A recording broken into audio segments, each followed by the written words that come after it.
Everybody. Well, so I thought I'd put this on video. Kind of a big deal to me, anyway.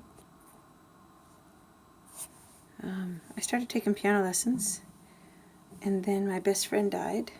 I guess it's been, I don't know if it's been a year or 2 years, I've lost track now.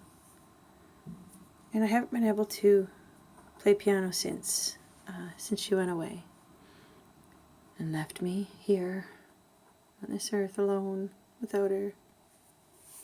Her name was Marky. She'd call me every night around supper time, and we'd talk for an hour, sometimes 2 hours. And even though a lot of times she would talk about the exact same things day after day, you know, once you get used to something happening, you kind of, I don't know, expect it, I guess. And when she went away, I became really sad and lonely, and I don't know, I guess I was feeling sorry for myself and all that stuff. And anyway, I wanted to learn the piano, and she was happy for me and everything. I believe she knew that I wanted to play the piano. But I haven't sat down and touched the piano since. So tonight is the first time that I've decided to sit down. Because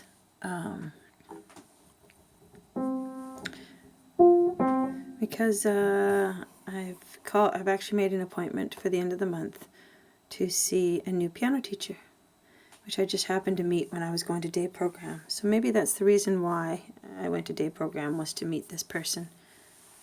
You know, she lives in my town, so I don't have to travel far, so that's what I want. And she seems like a nice girl.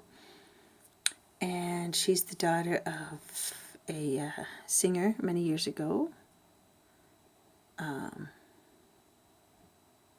Anyway, she said she was teaching here in town, and I thought I would ask if she taught piano lessons, and she said she did. So I asked if she would teach me, and she said she would. And so I got her card, and I finally gave her a call after Christmas, and I set up an appointment.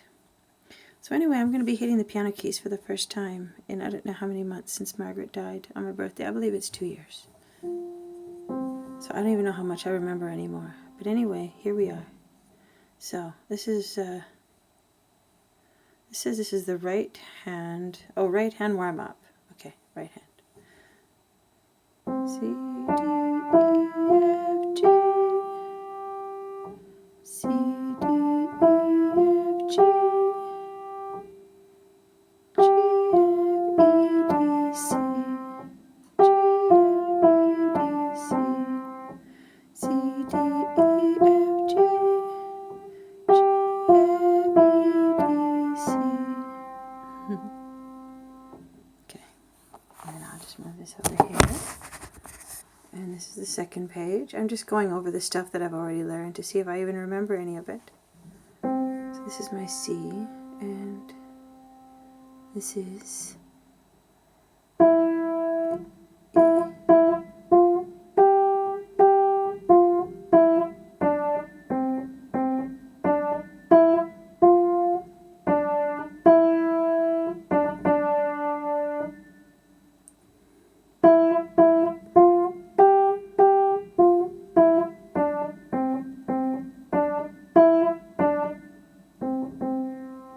right there.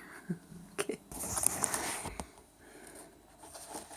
So now I'm going to turn the page and see what's over here.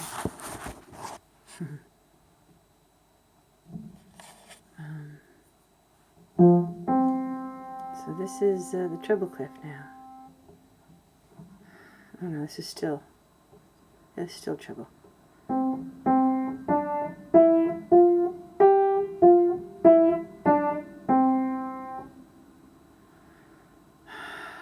Okay, then we got C.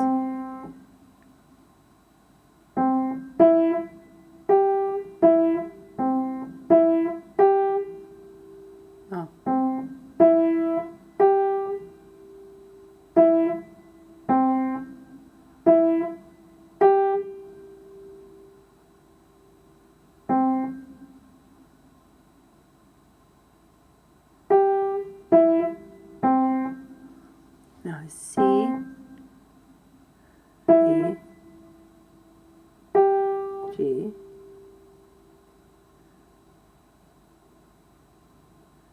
E, G, E, C. Okay, this is so.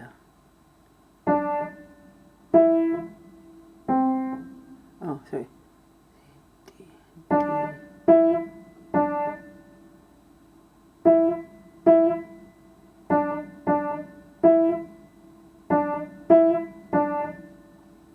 Like so.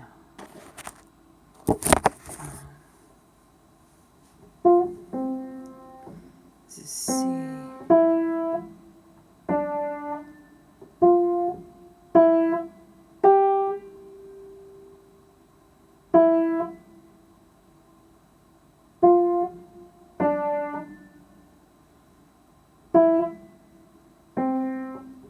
Like that.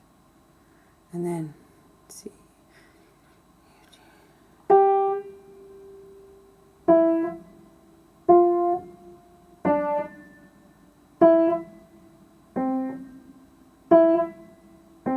C.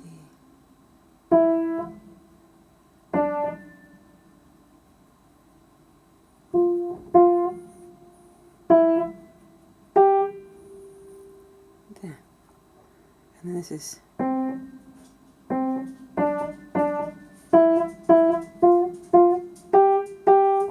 There. Okay.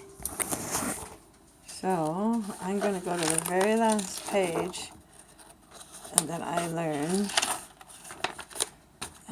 Let's see if we can play.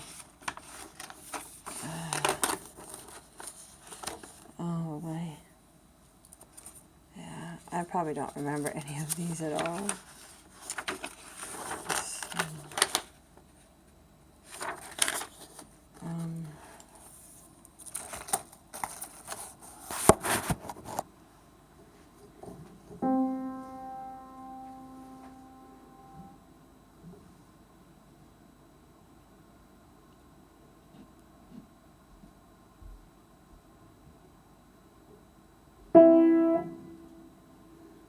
So this is.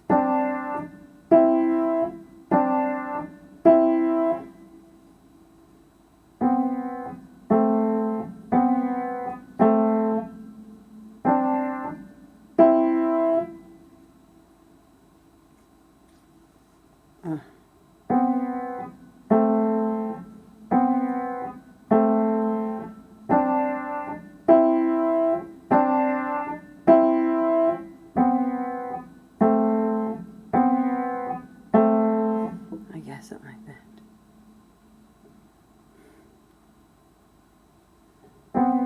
So it goes like.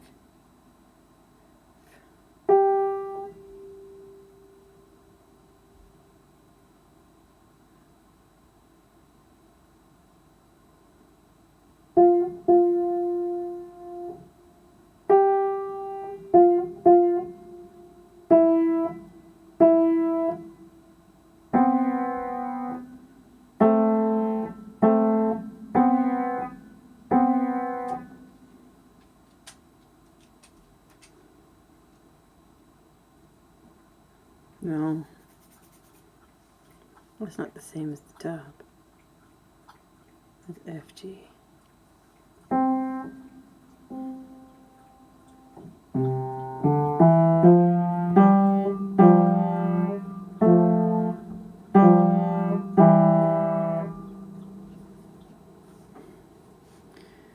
Well, okay, here's the point.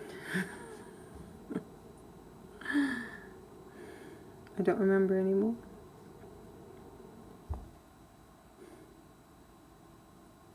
It's okay, right? Yeah, because I can learn again. When I learned Jingle Bells. And,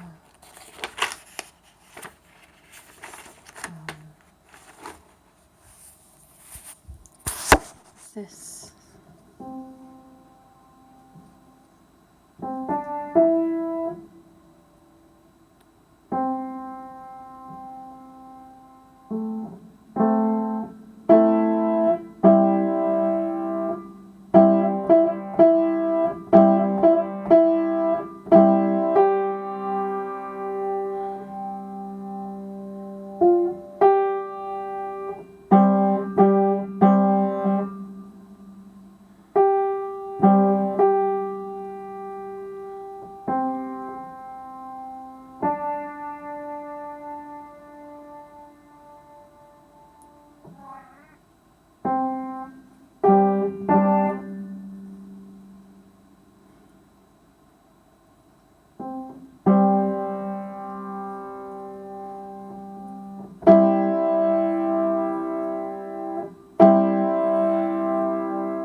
Something like that.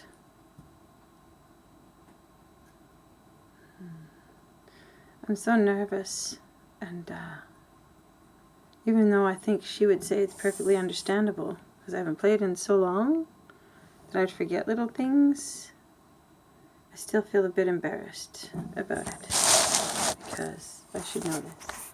Anyways, I think I got it. I played up to,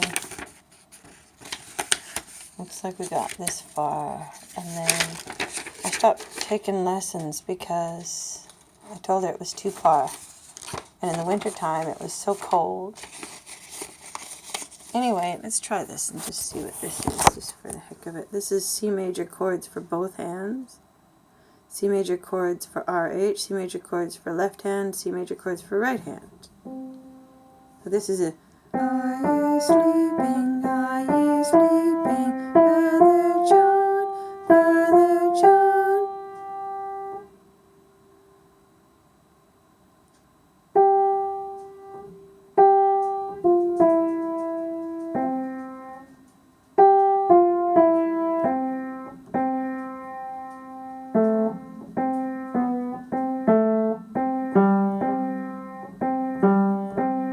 Please come on.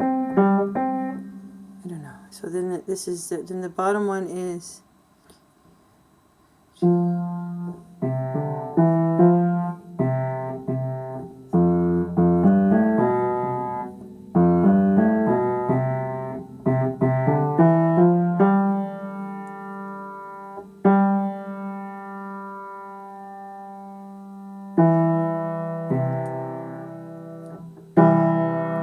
so those are the three down here, I believe. So it goes. Are you sleeping? Are you sleeping?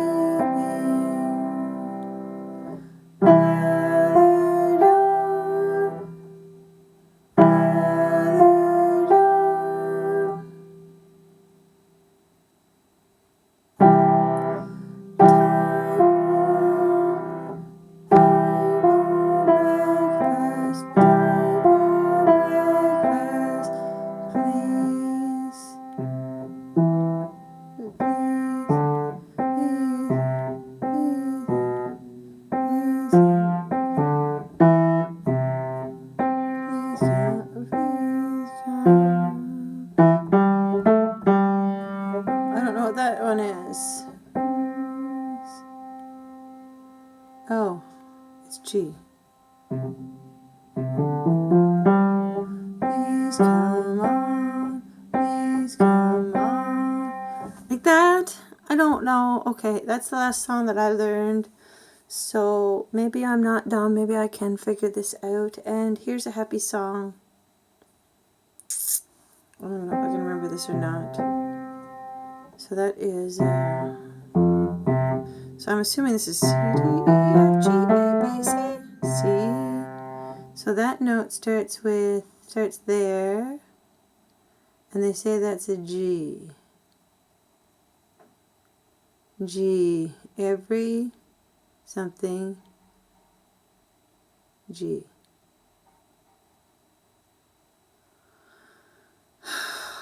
That's a G. It says it's a G.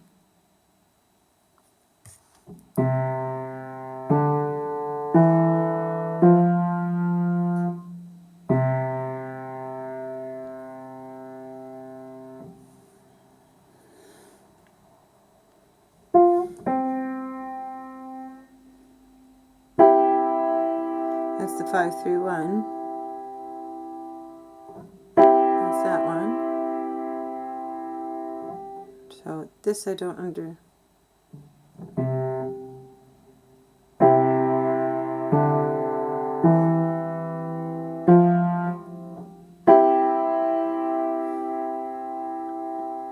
Hey, what is that note there? The second one down. If that's a G, they say that's an E.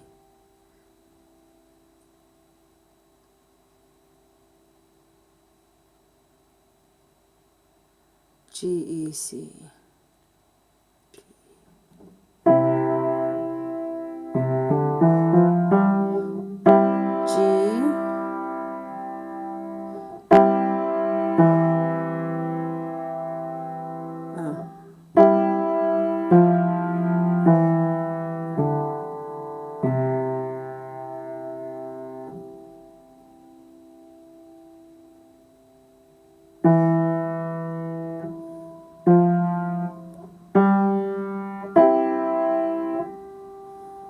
something like that. Okay, so that's it, guys. That's the first time that I've touched my piano at all since Margie died. And so, huge step in the right direction. Also, the second big thing that's happened to me in the new year, well, two things actually. I have decided to walk away from the Catholic Church. They've been mean to me since the beginning, and I just can't take the rejection any longer. I mean, I'm at the point now where I can't sit in the pews because everybody stares at me. When I tried to lecture, my priest was giving me shit and telling me I wasn't doing it the way that he wanted me to do it, and he didn't like that I was getting so much attention from everybody.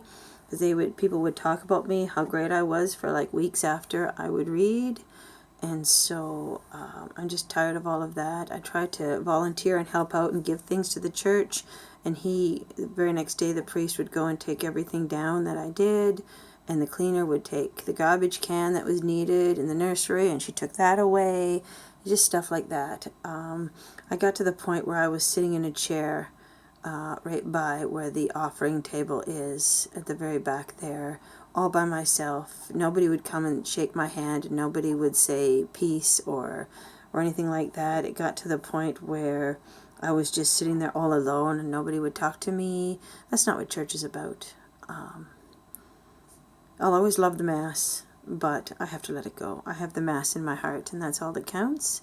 And I know Christ would want me to go to a church where I was treated like a human being and like everybody else, and that I was treasured and loved, and I actually enjoyed myself and had fun, and there was community. Community is the biggest thing to me. Community and scripture at a church. I didn't have either at this Catholic church. I walked away from the Catholic church. I also walked away from my day program because I had realized, I'm not 90 years old like all of them there. I don't have the kind of disabilities that they have or the Alzheimer's. I don't want to, be being afraid all the time that somebody's going to bop me on the head or whatever because they don't know what the heck they're doing, and there was a person there that was at that stage. Nothing against him personally, but it's not even just that. Like, a lot of the people there were old. They always gave special attention to certain people every single time I went there, every week after week, and it was annoying, and they didn't do anything to deserve it, and so who knows what the hell that was about. So I just decided, well,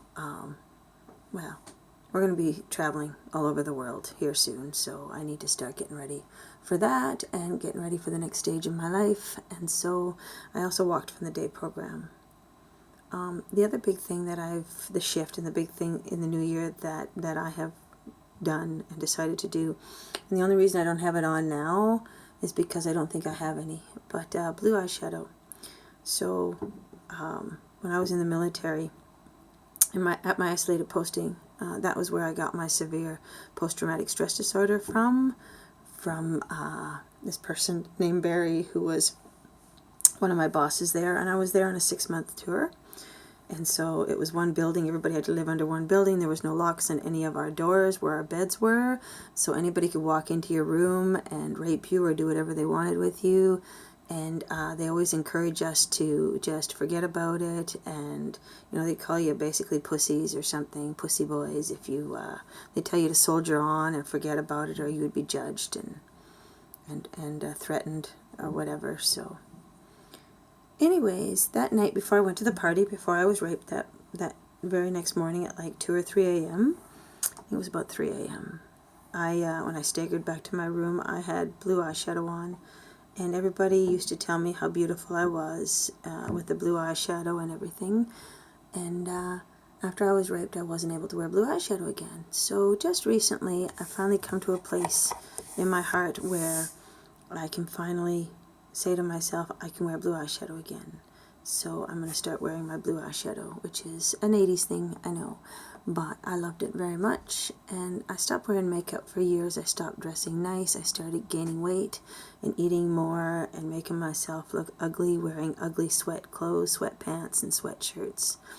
Ugly things like that because I didn't want people looking at me in a sexual way, and that started almost 30 years ago. Well, you see, I've been out since 1995. You do the math.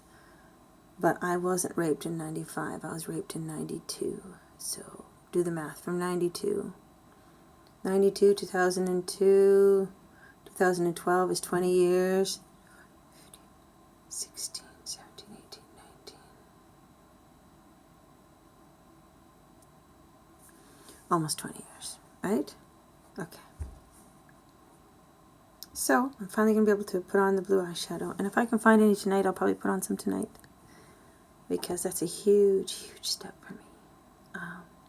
Just because something happens to you once doesn't mean that it's going to happen again and again and again. That's not how it works in this world. I know I obviously was raped to learn a lesson. I don't know what that lesson was yet. But it definitely took me down. And it definitely took me down hard. Not so much because of the act, but because of the way he did it. Which was, he got my complete trust and confidence. He told me he wanted to be my friend. He invited me into his room. Then he threatened me, you know, after having nice music on and acting like he liked me.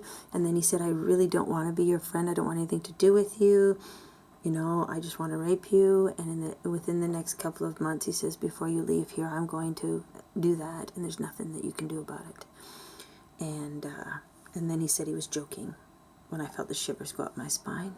And so I walked out of that room. I never talked to him again. And for a couple of months, he was really smart because he waited a couple months till it wasn't at the forefront of my mind anymore.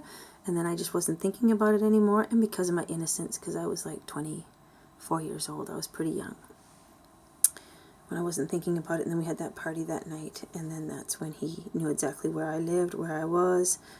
He either had somebody watch every move I was making and telling him when it was I got back to my room, or he was paying attention somehow. And I don't know how that would have been because they didn't have video or cell phones or anything like that at that time. Either way, he knew exactly when to find me, when to enter my room, and if he would have waited 10 minutes longer, he would have got away with that, and I wouldn't have even known that he'd done it. He would have got away with everything. I probably wouldn't be traumatized today. Although my body and mind remembered it, even though I didn't, and I didn't want to, and I tried to negate it and forget about it. My body and mind didn't let me forget. And when I got really physically ill and sick and nauseated, I knew something was wrong, and I knew I had to deal with it. But I couldn't deal with it at that time because I didn't have enough money for therapy, because they charge so fucking much for therapy to help anybody. So it took me 20 years to get help. Waiting that 20 years was what gave me my severe PTSD, I believe, because I didn't deal with it right away. So, if you have anything traumatizing that happens to you, you got to take care of it right away, immediately. And then you won't end up where I'm ending up, which it's kind of nice that I have a lifetime disability award given to me until the day I die. However, it's not worth it. So, I'll never have to worry about food again. I'll never have to worry about housing. I'll never have to worry about money. I'll never have to worry about finding or getting a job. I will never have to worry about anything again. But the cost is way too high. Way too high. Anyways, the piano thing, huge deal. So, yeah, I'll let you go. I just wanted to share this moment with you. It's kind of a big fucking